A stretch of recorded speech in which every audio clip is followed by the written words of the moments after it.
Queridos amigos, muita paz a todos. É com alegria e com entusiasmo que voltamos às nossas atividades na Seja, após o recesso do último sábado, em que estivemos todos envolvidos com a atividade do MIEP. E voltamos então para o nosso ano de atividades. O MIEP tem para nós esse sabor de uma passagem de ano. A quarta-feira que se segue ao Carnaval tem para nós, os espíritas, aqui em Campina Grande, quase que a sensação de um 1º de janeiro. É como se o ano espírita estivesse começando para todos nós agora. Então é sob o entusiasmo daquele evento, ainda bastante sensibilizados pelas emoções que lá vivemos, que retomamos as tarefas na nossa casa. E para a noite de hoje, dando sequência à palestra que fizemos no mês passado, sobre a mais recente série do Espírito Joana de Ângeles, psicografado por Divaldo Franco, nós vamos comentar alguns aspectos hoje do 3º livro da série, que é o livro Ilumina-te.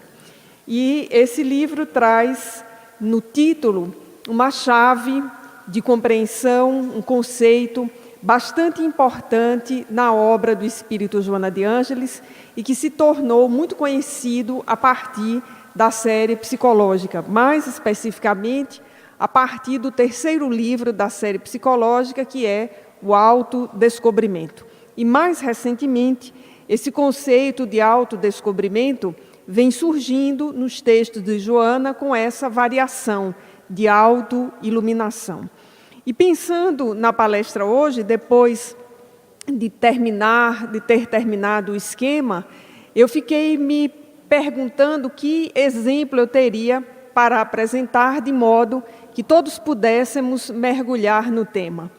E a vida é muito pródiga em exemplos, e enquanto eu me questionava, estava vindo para cá, lembrei-me de 2 exemplos que, por não serem especificamente de uma pessoa, mas por tratarem de emoções de personagens, servem para todos nós que aqui estamos. O primeiro foi um filme que eu assisti na última terça-feira à noite, depois do MIEP, com o meu sobrinho, intitulado Divertidamente. É um desenho animado que, inclusive, está concorrendo ao prêmio de melhor filme de animação no Oscar deste ano. E como ocorre com os bons filmes para criança, são sempre melhores filmes para nós, os adultos, porque eles nos fazem pensar. E o filme é basicamente um filme sobre autodescobrimento, tanto que o título em inglês é Inside Outside. Então, aquilo que vem de dentro para fora. E em português, de forma muito especial, os tradutores colocaram o título Divertidamente, com o M da palavra mente em maiúsculo. Trata-se, na verdade, da história de uma menina, de uma pré-adolescente, por volta de 10 para 11 anos, que está descobrindo a si mesma e descobrindo ao mundo. E nesse processo de descoberta, ela vai se dar conta que, na verdade, são as emoções que a conduzem e que a comandam. E há 5 emoções. Na verdade, as 4 emoções básicas e uma 5ª emoção acrescentada pelo diretor e pelo roteirista, que tem muito a ver com os pré-adolescentes que nós conhecemos, que vivem nos grandes centros urbanos. Então, dentro da mente da personagem, 4 emoções, que são também personagens do filme, aliás, 5, vão guiando e vão fazendo com que a personagem faça as suas escolhas. A alegria, a tristeza, a raiva, o medo, e a 5ª emoção que está lá, que não é uma emoção básica, é um personagem chamado Nojinho. E enquanto eu estava ali começando a assistir com o meu sobrinho, eu me dei conta de algo extremamente interessante. Como ele tem 3 anos e meio, a associação com o concreto, com a sua vida é imediata. E ele disse assim para mim: Dedê, eu sou Raiva, porque o Raiva é o menino da história, é o personagem que fica vermelho, que explode e que sai fogo pela cabeça. Aí eu disse assim, então eu sou a Alegria. Ele disse, não, você não pode ser a Alegria, que a Alegria é minha mãe. Aí eu disse, mas eu não quero ser a Tristeza. Ele disse, mas minha mãe também não é a Tristeza. Então esse diálogo inicial, depois refletindo, fez com que eu percebesse que uma criança de 3 anos e meio, frente àquele conteúdo, começa a fazer as descobertas da vida, associando os personagens e, no caso, as emoções a pessoas com as quais ele convive. Nós chegamos a um acordo e, como a mãe não estava assistindo o filme, ele era o raiva e eu fiquei sendo a alegria. Me chamou muito a atenção foi exatamente o personagem da alegria. A composição, na forma de uma menina, de cabelos azuis, com um vestido verde lindíssimo e uma aura dourada que a envolvia, que os demais personagens, sobretudo a tristeza, que é a sua contraparte, não apresentava no filme. E à medida que eu fui assistindo o filme, eu fui me dando conta da extraordinária percepção do roteirista em colocar para as crianças um processo de autodescobrimento, para que elas entendessem que, quando tomam decisões motivadas pela raiva, essas decisões não são quase sempre as mais acertadas, que o medo é paralisante, que quando tomam decisões motivados pela tristeza, fazem uma espécie de contaminação emocional em memórias que são fundamentais à vida. Então, uma obra extraordinária para que nós possamos assistir como adultos, assistir com os nossos filhos e pensar nesse processo de autodescobrimento, de autoiluminação, que no filme está muito bem retratado pelo personagem Alegria, e me chamou a atenção esse detalhe, a sua aura, né, dourada, refletindo e traduzindo em desenho exatamente esse conceito de Joana de Ângeles. Aquele que se autodescobre, na verdade, ele se autoilumina, ou seja, ele projeta conhecimento sobre si mesmo a ponto de iluminar as áreas escuras da sua personalidade. E um outro exemplo que aí talvez esteja mais ao alcance de todos nós, eu estava, à medida que eu me arrumava para vir para cá, foi quase aquele exemplo assim dado de bandeja e que tem tudo a ver com a palestra. Enquanto eu estava no processo de me coordenar, me arrumar para vir para cá, eu estava ouvindo a novela das 6. E tem um núcleo muito interessante, que é aquele núcleo da fazenda, movido por um sentimento de avareza muito grande. E a disputa de hoje, do capítulo da novela, era se a filha mais nova ia ou não casar. Então, movidos pela avareza, os personagens não conseguem perceber, e o autor consegue colocar isso muito bem, os perigos em que eles se colocam e como as sombras de sua personalidade conseguem empanar os mais evidentes indícios de que vão tomar as decisões erradas. E aí, o personagem mais simples, aquele que é menos valorizado pelo núcleo da novela, é exatamente o que tem mais juízo. E aí, no capítulo de hoje, ele alertava que o suposto comprador da fazenda não tinha apresentado dinheiro, não tinha assinado o contrato, não tinha feito isso, não tinha feito aquilo, mas todos estavam, e aí foi o termo que me chamou a atenção, cegos pelo desejo do dinheiro. Então, esse exemplo, que já é para um público um pouquinho mais adulto do que o que assiste divertidamente, nos traz exatamente para o tema da palestra de hoje, que é da transformação moral à autoiluminação. Na verdade, nós encontramos o termo transformação moral na codificação. Nós vamos encontrar em O Livro dos Espíritos e vamos encontrar mais especificamente em o Evangelho segundo o Espiritismo.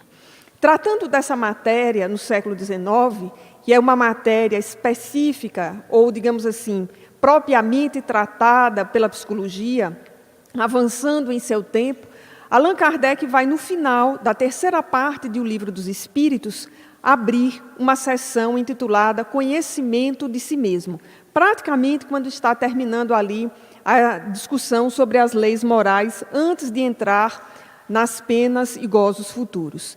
E vai, então, no diálogo que se travava, apresentar duas questões que são muito interessantes e que me parecem ter sido feitas, de fato, encadeadas numa circunstância em que propôs-se uma pergunta, obteve-se a resposta e, na sequência, o direito a uma nova pergunta sobre aquele tema.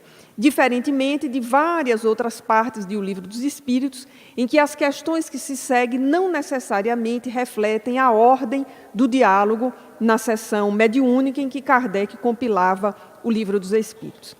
Na questão 919, então, a famosa questão 919, Kardec vai interrogar aos espíritos que o assessoravam: qual o meio prático mais eficaz que tem o homem de se melhorar nessa vida e de resistir à atração do mal? Então, o problema ali colocado era exatamente como resistir à atração do mal, que é um problema do campo da psicologia e da filosofia, e sobre o qual nós vimos indagando desde que começamos a fazer as primeiras questões sobre quem somos nós, o que estamos fazendo aqui, o que nos cabe nessa vida. Então, Kardec buscava, de forma objetiva, um meio prático de resistir à atração no mal. Se nós olharmos o concerto de O Livro dos Espíritos, nós vamos ver que essa questão se encaixa exatamente no tema que atravessa o livro da introdução às conclusões, que é exatamente seguir a moral de Jesus. E aí os espíritos, então, deram a seguinte resposta: um sábio da antiguidade já vô-lo disse, conhece-te a ti mesmo. Então, para Kardec, essa sentença não precisaria de uma tradução, porque para qualquer estudante de filosofia, sabe-se logo que o sábio é Sócrates e que essa frase está a ele associado, numa das suas viagens, à cidade de Delfos, ao oráculo de Delfos mais especificamente. Dizem os entendidos, os biógrafos de Sócrates, que ler essa frase foi o suficiente para que ele voltasse e não buscasse o oráculo para encontrar a resposta que ele desejava buscar, passando a fazer, então, todo um processo de introspecção e encontrar as respostas em si mesmo. Evidentemente, um espírito da evolução de Sócrates, quando esteve conosco, já tinha também a mesma chave que está apresentada em O Livro dos Espíritos, de que as leis de Deus estão inscritas na nossa consciência. Então, num processo de introspecção, nós podemos encontrarmos-nos com essas leis e, nos encontrando com ela, encontramos as respostas para as questões que buscamos, inclusive para resistir ao mal. Essa resposta, todavia, ainda que nos satisfaça, digamos, no sentido retórico do termo, e é uma resposta adequada à questão proposta, motivou Kardec a fazer a famosa questão 919A, que talvez seja para nós mais importante e mais famosa do que a 919. E, na sequência, o codificador vai, então, perguntar aos espíritos: concebemos toda a sabedoria dessa máxima, porém, a dificuldade está precisamente em conhecer-se a si mesmo. Ou seja, ao afirmar isso, Kardec estava dizendo que, enquanto conceito, isso é muito importante, é muito bonito, mas a dificuldade está em colocar o conceito em prática. E aí vai, então, para a pergunta que, de fato, se apresenta nesse item. Qual o meio, então, de se conseguir esse conhecimento?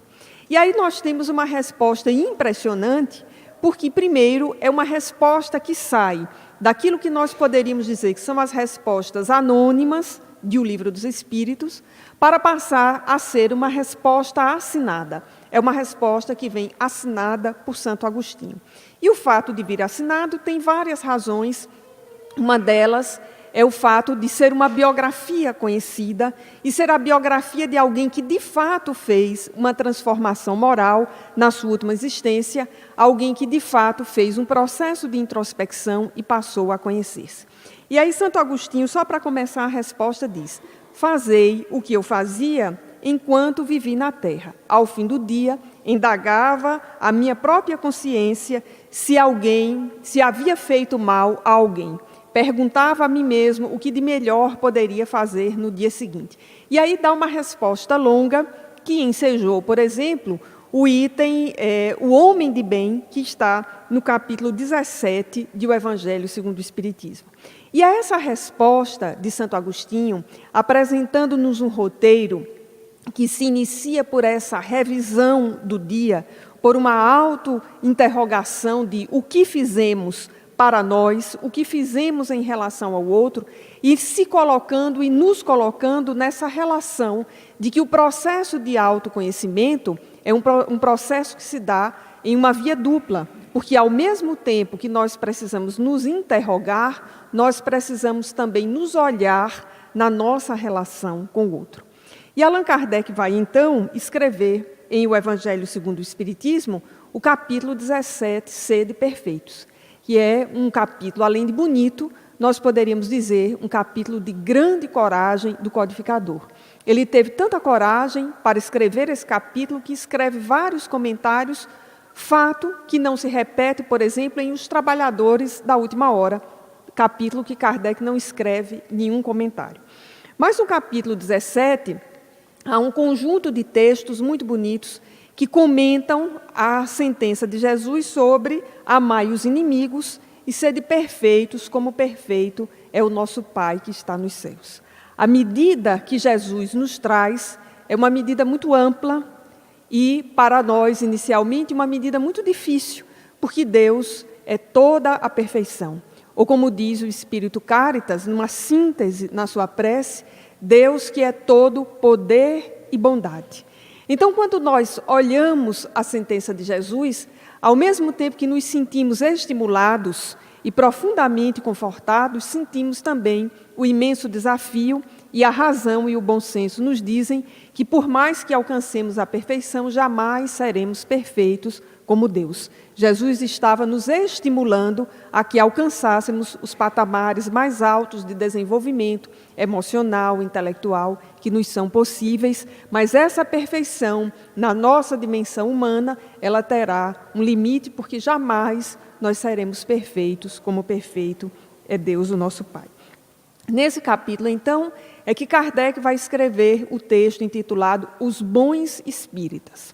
E aí começa, então, dizendo que os bons espíritas são aqueles que colocam em prática os preceitos que caracterizam o homem de bem, que estavam descritos no item anterior, o item 3, o 4 é que é o item dos bons espíritas. Mas lá para as tantas do texto, os bons espíritas, Kardec vai então definir o verdadeiro espírita, dizendo que o verdadeiro espírita é o verdadeiro cristão. A afirmativa que nós já encontramos antes no Evangelho segundo o Espiritismo, lá no capítulo 15, numa mensagem do apóstolo Paulo, sobre o fora da caridade não há salvação, em que ele faz essa mesma afirmativa. O verdadeiro espírita e o verdadeiro cristão são uma e mesma coisa. Mas Kardec vai um pouco mais adiante nessa definição. Vai dizer que o verdadeiro espírita é aquele que empreende todo um esforço para fazer a sua transformação moral e domar as suas más inclinações. A sentença completa é aquela sentença em que Kardec diz: reconhece-se o verdadeiro espírita pela sua transformação moral e pelos esforços que faz em domar ou que emprega para domar as suas más inclinações. E essa, então, a definição que é dada para nós, os espíritas. O detalhe é que esse adjetivo, verdadeiros espíritas, é que aprofunda a questão.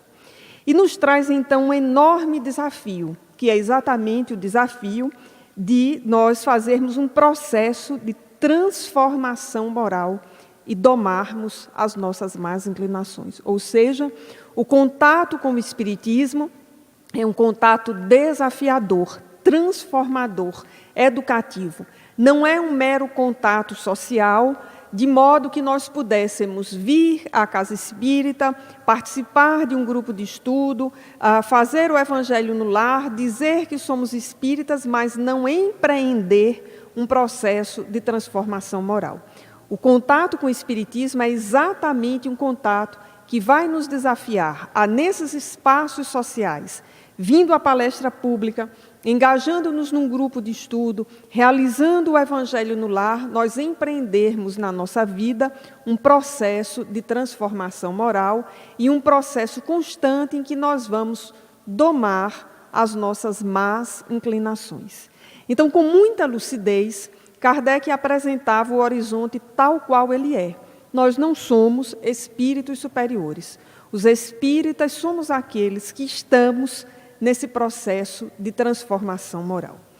Mas parece que essa expressão, transformação moral, é uma expressão assim, muito própria do século XIX, que se nós nos questionássemos hoje, nesse início do século XXI, quais seriam os seus sinônimos, nós apresentaríamos, por exemplo, os sinônimos muito bonitos e que estão na capa dos livros de autoajuda, alguns deles que fazem muito sucesso e que, de fato, são bastante oportunos. Por exemplo, um sinônimo moderno para transformação moral é reengenharia de vida. Essa expressão aparece, inclusive, com uma certa recorrência em revistas. Há uma publicação que nós encontramos nas bancas chamada Vida Simples. E, em grande parte das matérias de Vida Simples, eu me deparo com essa expressão. É preciso fazer uma reengenharia de vida. Em outras circunstâncias, assistindo televisão, vários programas, nós encontramos também a expressão de que é preciso fazer um trabalho de psicologia comportamental. Psicologia comportamental vai, salvo um aprofundado juízo da matéria, nos ensinar exatamente a como refazer determinados hábitos, determinadas formas de pensar que nos caracterizam no dia de hoje. E quando nós vamos buscar na literatura espírita os sinônimos para a transformação moral, nós vamos encontrar dois autores trabalhando com essa matéria de forma sistemática ao longo de sua obra. Um deles é o Espírito Emmanuel, através de Chico Xavier. Se nós observarmos a obra de Emmanuel, nós verificaremos que, com muita recorrência, aparece a expressão reforma íntima. E durante um tempo eu fiquei bastante pensativa a respeito dessa expressão que Emmanuel usava. Por que ele usava reforma íntima? Às vezes transformação moral, mas por que ele usava reforma íntima? E fui me dar conta de que, assim como transformação moral é um termo apropriado para o século XIX, que fala daquele contexto do surgimento de várias ciências, de uma sociedade que mudava muito rapidamente com os resultados e as consequências da Revolução Industrial, nós observamos que Emmanuel usa um termo absolutamente adequado para as condições do Brasil até o final da década de 60, quando o Brasil era, até esse momento, um país predominantemente rural, um país subdesenvolvido, um país, e como o mundo naquele tempo, sem acesso de forma recorrente aos bens de consumo. Então, no Brasil, e sobretudo no Brasil rural, e na grande população, que era a população pobre que caracterizava o Brasil, o termo reforma íntima caía e cai ainda para todos nós muito bem, porque ele falava de algo que era possível de ser entendido imediatamente. Naquelas condições, e a grande maioria que está nesse auditório e de quem nos acompanha pela internet há de reconhecer, nós não vivíamos a experiência de consumo que os nossos filhos vivem hoje. De modo que a roupa de um filho passava para o outro filho. Ficou pequena para aquele que cresceu, mas era grande para aquele que estava pequeno. Então, reformava-se a roupa. Não se jogava fora um sofá, uma cadeira, um móvel que quebrava. Era preciso consertar. As oficinas de conserto eram uma prestação de serviço importante para aquele Brasil. E a ideia de reformar, reaproveitar, consertar e refazer eram ideias que estavam presentes no imaginário dos brasileiros. E Emmanuel vem, com a sua sutileza de um grande educador, colocar no imaginário dos espíritas essa expressão, reforma íntima. Porque parece que transformação moral era uma expressão para todos nós muito pesada naquele momento. Mas reformar intimamente era mais fácil de compreender. E a lógica da expressão é muito adequada, porque não é buscar uma personalidade nova, mas é consertar a personalidade que já temos, é reformar a pessoa que nós somos.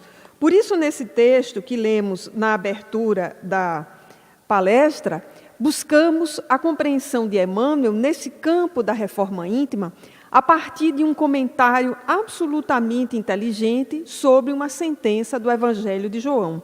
A sentença é: endireitai o caminho do Senhor, como disse o profeta Isaías.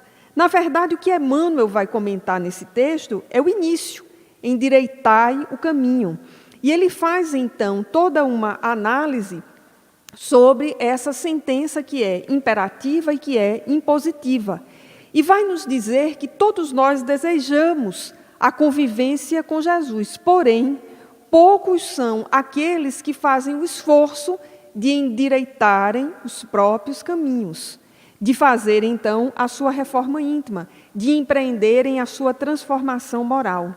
O benfeitor lista várias circunstâncias em que nós nos mantemos indolentes, preguiçosos, nos mantemos cultivando as emoções antigas, mas desejando estar ao lado de Jesus. E aí, como sempre acontece nos textos de Emmanuel, a comparação de que, se Jesus é modelo e guia e é o máximo, para nos aproximar dele, nós precisamos fazer essa usinagem da nossa personalidade. Indicamos, então, que em casa nós possamos ler com cuidado o Caminho, Verdade e Vida, capítulo 16, que tem o título precisamente Endireitai os Caminhos, nesse comentário ao Evangelho de João. Então, olhando a obra de Emmanuel, em 60 anos de psicografia de Chico Xavier, nós vamos observar a recorrência desse termo, que é um termo que vai falar, como dissemos, aquilo que era do nosso cotidiano.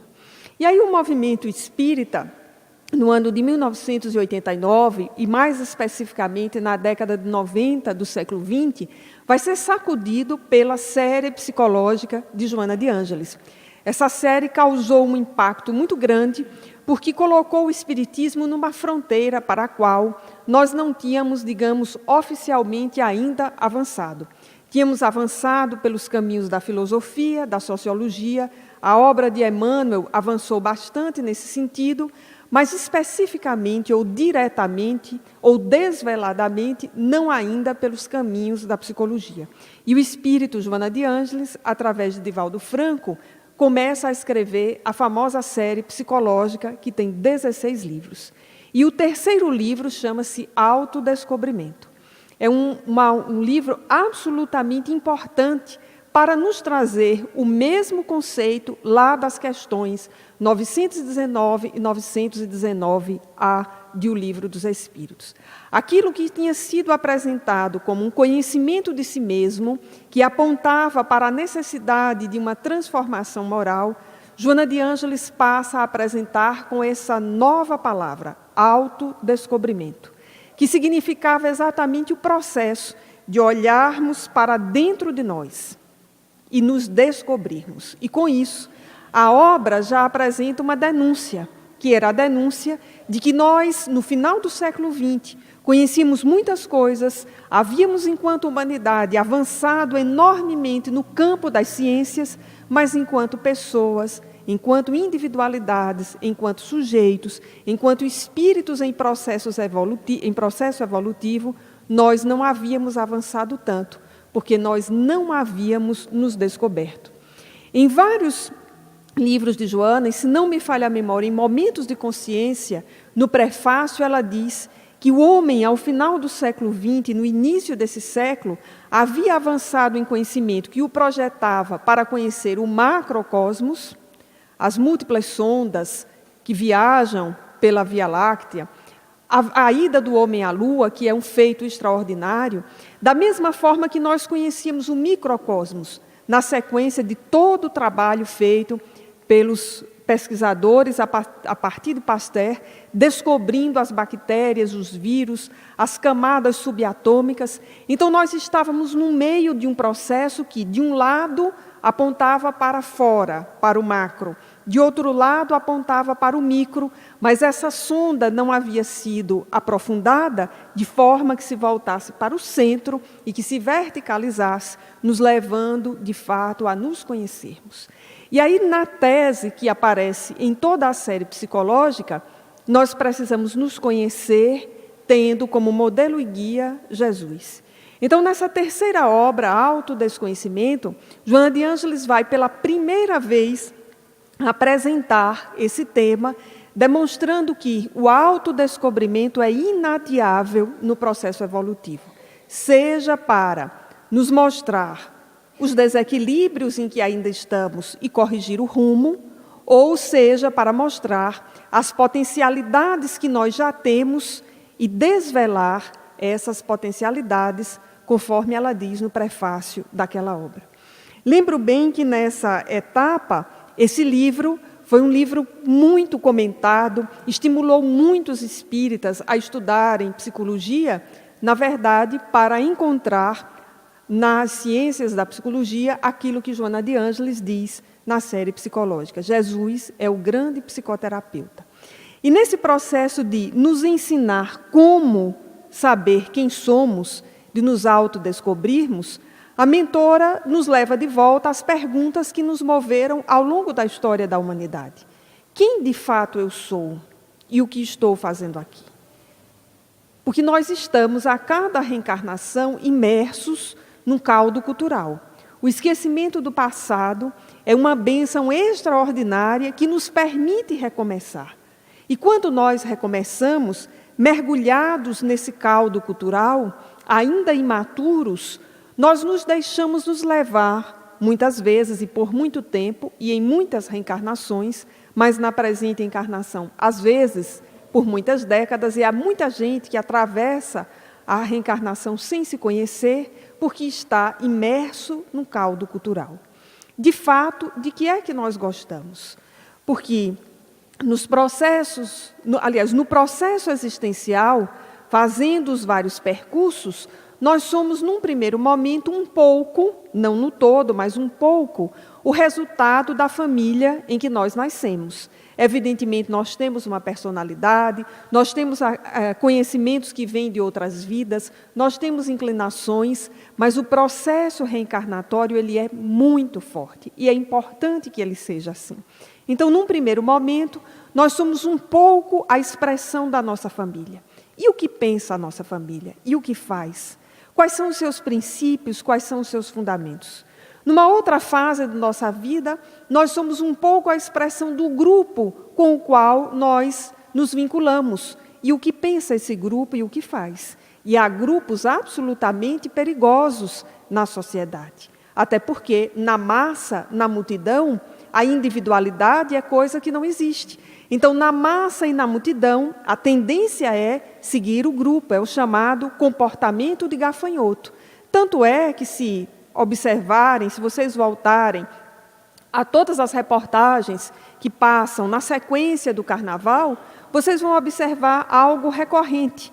Um dançarino, uma dançarina, em cima de um trio elétrico, começou a fazer um determinado gesto, um determinado movimento em função de um ritmo. E a massa atrás do trio elétrico fez a mesma coisa. É um exemplo claro de comportamento de massa. Quando nós vimos aquelas reportagens sobre torcidas de futebol, que são clássicas, o que acontece numa briga é quase sempre a repetição de um comportamento de massa, um grupo começa a brigar e outros vão se envolvendo, e esse é um comportamento de massa. E muita gente passa a vida toda tendo esses comportamentos que são exteriores. E Joana está nos fazendo o convite para um outro tipo de comportamento. São aqueles comportamentos que resultam da nossa racionalização, mais especificamente da nossa reflexão sobre quem somos, o que estamos fazendo aqui, o que de fato nós gostamos. Quais são os resultados práticos da nossa existência? E, mais especificamente ainda, quais são as emoções que nós experimentamos com as decisões e com as ações que nós tomamos? E aí, para nós chegarmos a essas respostas, nós precisamos de um largo percurso, que ao longo de toda essa existência nós vamos precisar desenvolver e que atravessará e continuará conosco, porque será a face externa do processo evolutivo. Então, ainda na obra Autodescobrimento, Joana de Ângeles vai apresentar um pequeno roteiro para o nosso conhecimento, que se repete em várias obras da série psicológica, sempre com detalhes acrescidos, com alguma outra técnica. A primeira dela é a de nos olharmos. E revendo o livro nessa última semana, e hoje à tarde, eu me dei conta de como essa recomendação de Joana, do início da década 90, é uma recomendação preciosa, que é a recomendação de nós nos olharmos, tanto no sentido literal dessa expressão, quanto no sentido metafórico. De fato, nos olharmos de frente a um espelho. Quais são as nossas principais características? Quais são os sinais do nosso corpo? Quais são as evidências de que o tempo está passando? Ou quais são as características da nossa fase de vida? E no sentido simbólico, de nos olharmos em profundidade. Quem de fato sou eu? E numa fase da vida social em que a multidão olha para baixo porque está nos tablets e nos smartphones, teclando no WhatsApp ou no Facebook, essa recomendação de Joana de Ângeles alcança um sentido simbólico e psicológico muito mais profundo. Porque quando nós estamos olhando para baixo, mergulhados no Facebook, nós quase nunca estamos olhando para nós. Nós estamos olhando para os outros, para o que os outros fazem, para o que os outros dizem, e curtindo o que o outro faz, o que o outro diz, e quase sempre perdendo um tempo precioso de estar conosco mesmo. Então, essa recomendação me pareceu, 25 anos depois, algo de uma atualidade impressionante. Nós precisamos nos olhar. Quem somos? Porque estamos, pelo comportamento da massa e da multidão nessa última década, estimulados a olhar para os outros, a olhar para fora. Diz Joana que nós precisamos avaliar a satisfação ou a insatisfação com o que fazemos, com o que somos, em como estamos. E que esse detalhe é muito importante, porque às vezes, nos dois casos, nós precisamos cuidar. Quando nós estamos constantemente insatisfeitos com quem somos, aonde estamos, com o que fazemos, nós precisamos, no processo de autodescobrimento, diz a mentora, cuidar dessa insatisfação, buscar as raízes profundas desse mal-estar para tentar corrigir. E quando nós olhamos para a vida e estamos sempre satisfeitos, diz Joana que nós estamos acomodados. E refletindo sobre isso um outro dia, eu acompanhei algumas entrevistas de atores no Brasil que estão completando 80 anos. O ano passado, há 2 anos atrás, foi aquela fase dos que completaram 70 anos. Gil, Caetano, Chico. E mais recentemente foi a turma que completou 80. Glória Menezes, Tarcísio Meira. E olhando as entrevistas desse pessoal, quase sempre há uma pergunta. Você faria de novo as coisas que fez na vida? E eu lembro bem da resposta de Glória Menezes. Completando 80 anos, ela disse, eu faria tudo de novo da mesma forma. E eu fiquei alguns dias pensando nisso. O que significava alguém com 80 anos, 70 anos, 90 anos, olhar para a própria existência e dizer, eu faria de novo tudo da mesma forma. E lendo Joana de Ângeles, eu fui desconstruindo aquela resposta que para muita gente parece ser a resposta, fazer de novo da mesma forma. Se nós fizermos de novo da mesma forma, nós não teremos crescido. Talvez até nós façamos as mesmas coisas, mas não da mesma forma. Porque aos 80 anos a gente não tem a vivência que tinha aos 30, nem aos 50. Vive-se 80 anos, 70, 90, exatamente para uma soma de aprendizado.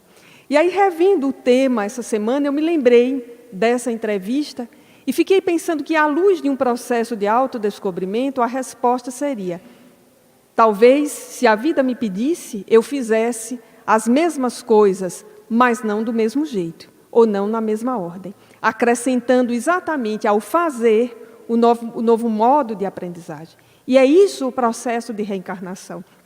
Quase sempre, nós voltamos no mesmo núcleo familiar ou no mesmo entorno profissional para refazer aquelas coisas que nós já fizemos num dado momento, mas que precisam ser melhoradas. Porque se fosse para fazer do mesmo jeito, de que adiantaria voltar à Terra?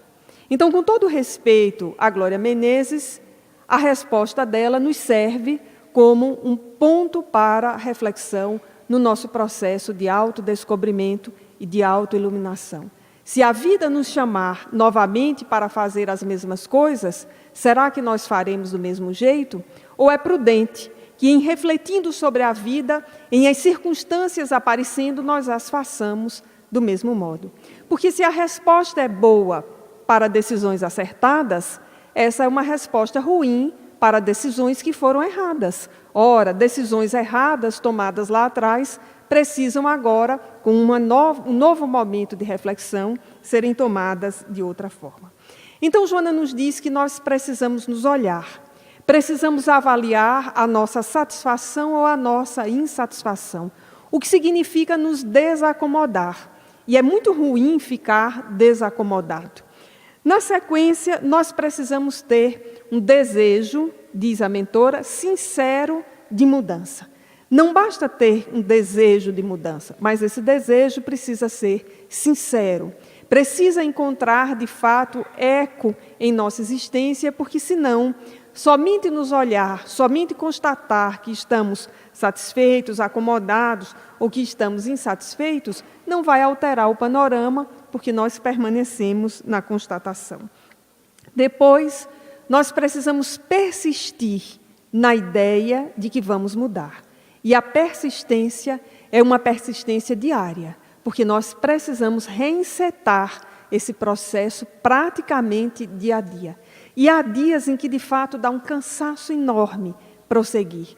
Dá uma vontade muito grande de largar, de deixar como está para ver como é que fica. E nessa obra mais recente, o Ilumina-te, há um capítulo extraordinário sobre as críticas. E Joana de Ângeles começa a tratar das críticas nesse processo de autodescobrimento e, consequentemente, de autoiluminação. E ela diz para nós prestarmos atenção às avaliações positivas. As críticas, nós precisamos ouvi-las, mas não escutá-las, passar adiante. Porque a grande massa não está fazendo um processo de autodescobrimento. E a massa fica profundamente incomodada com alguém que sai de seu corpo, de seu seio.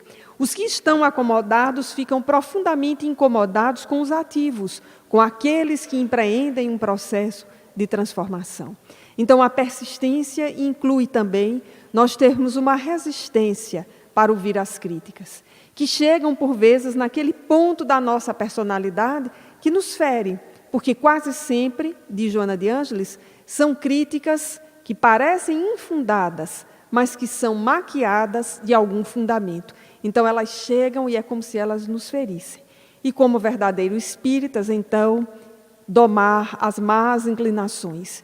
Porque, num primeiro momento, dá uma vontade imensa de reagir, de bater boca, de dizer para o outro, mas você não está vendo, você não enxerga, não é o meu esforço, o meu processo, e o outro, de fato, não enxerga, porque ele ainda está na sua cegueira espiritual. Aliás, falando em cegueira espiritual, há um extraordinário capítulo intitulado Cegueira Espiritual, neste livro Ilumina-te. E, por fim, ainda, né, numa primeira versão de um aconselhamento para o autodescobrimento, Joana apresenta-nos algo extraordinário. Nós precisamos nos aceitar, nós precisamos nos acolher e nós precisamos nos amar. Porque a experiência cristã de amar o outro e a experiência cristã final, decisiva, de amar a Deus sobre todas as coisas, está assentada numa experiência de amor próprio, que não é de egoísmo, mas é de amor próprio, de cuidados para conosco. Nós somos um espírito que recebemos a possibilidade de um processo evolutivo e estamos nesse processo, estamos sendo chamados a ele. Se nós não nos amarmos, se nós não nos entendermos, se nós não tivermos paciência conosco, como ter paciência com os outros? Onde estarão as nossas reservas de paciência para com o outro? Então, aquele sentido antigo da Idade Média, da autopenitência, da mutilação, a doutrina espírita revisa isso completamente, até porque isso não é cristianismo. Isso é uma leitura superficial, maquiada num processo de profunda punição e de profundo sadismo, que é o de mutilar-se. Na verdade, nós precisamos nos entender. Quem eu sou? Quais são as minhas atitudes? Por que eu tomei essas atitudes? Construir em relação a nós um processo de afetividade, porque somente aquele que tem afetividade por si mesmo é capaz de resistir às críticas e de enfrentar algo que é muito difícil para a maioria, que é o processo de solidão. Porque quem se empenha num processo de autodescobrimento vai descobrir, logo de saída, que esse processo é pessoal, intransferível. Nós vamos com o outro, mas o processo é nosso, é individual. Então, nós precisamos nos amar profundamente. E aí, revisando a obra de Joana, nós encontramos o aprofundamento dessa metodologia de autodescobrimento, ou como ela diz mais recentemente, de autoiluminação. Que é exatamente nós cultivarmos a oração, a meditação, a reflexão e os momentos, diz ela, de relaxamento na nossa vida. Eu achei isso tão sintomático para os nossos dias e fiquei me dando conta como esse livro, publicado em 2013, vai complementar ou desdobrar de uma forma facilitada o autodescobrimento que foi publicado no início da década de 90. Nesse mundo de intensa atividade em que nós estamos, tudo o que nós menos temos são momentos em que nós possamos relaxar, o que não significa dizer ir para o ócio. E falando em ócio, todos os autores que nós temos a oportunidade de ler, que falam em processos criativos, eles vão falar sobre aquilo que o sociólogo italiano denominou na década de 90 de ócio criativo. Domenico Di Masi fala no ócio criativo já no final do século XX, que significava trocar uma atividade por outra que nos desse a sensação de bem-estar e de prazer. E quando nós lemos o livro Vida Feliz, de Joana de Ângeles, vamos encontrar uma mensagem que ela diz: este teu cansaço contínuo, carregado de irritação, é sinal que não tens renovado as tuas fontes de otimismo. E ao longo de Vida Feliz, nas suas 200 mensagens, nós vamos encontrar inúmeras exortações para que nós possamos, em nosso processo de vida, de organização de uma agenda, ter momentos em que nós possamos relaxar. O que significa dizer momentos em que nós possamos aquietar a nossa mente. E nós temos muitos exemplos de como fazer isso. Algumas pessoas conseguem pela meditação, outras conseguem pela atividade física, outras conseguem no trabalho, nas organizações governamentais. Nós conseguimos isso aqui no sábado à tarde, na Seja, num calor imenso, 300 pessoas, 150 ao redor de João, né, pedindo, seu João, isso e aquilo, né, 20 mães em torno de Ailton, me dê uma vassoura, me dê um balde. Então, a gente relaxa profundamente. Quando a gente sai da Seja, 10h30 da noite, no sábado, a gente está completamente relaxado. Eu estou tão relaxado que eu chego em casa no sábado e à noite, que eu mais demoro a dormir, porque eu atingi, depois do sábado, à tarde e à noite, nesse calor e nesse ritmo que a gente enfrenta, um estado tal de relaxamento, de recomposição. E essa observação ela é importante, porque nós estamos num constante ativismo. Nós saímos de uma atividade para outra, como diz Joana de Ângeles, sem o necessário, ou o competente, como diz ela, o competente refazimento. Precisamos refazer as nossas forças. E se nós estamos constantemente num processo de atividade, sem parar para nos perceber, como perceber os nossos filhos? Como perceber o marido, a esposa, os pais, aqueles que estão conosco, os nossos colegas de trabalho? De repente, alguém se mata e a gente diz, mas nem deu sinais. Foi a pessoa que não deu sinais ou fomos nós que não tivemos tempo de repará-lo?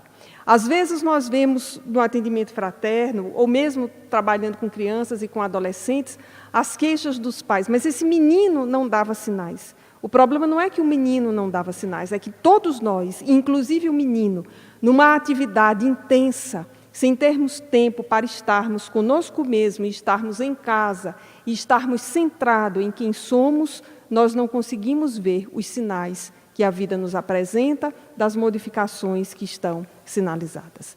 Dizendo isso, então, amigos, nós sugerimos a todos que possamos ler essa obra chamada Ilumina-te, do Espírito Joana de Ângeles, que nessa versão mais recente, com uma linguagem ao alcance de todos nós, ela vai dizer que é indispensável que, no atual contexto, nós mergulhemos num processo de autoiluminação, buscando exatamente dentro de nós aquilo que Jesus asseverou, a luz que nós temos, a luz que precisa brilhar, a luz das nossas habilidades, mas também a luz das nossas emoções, para que, como no filme Divertidamente, sejamos todos nós o personagem alegria e que a nossa alegria tenha uma aura de felicidade real que se expanda a todos os que estão conosco. Muita paz a todos.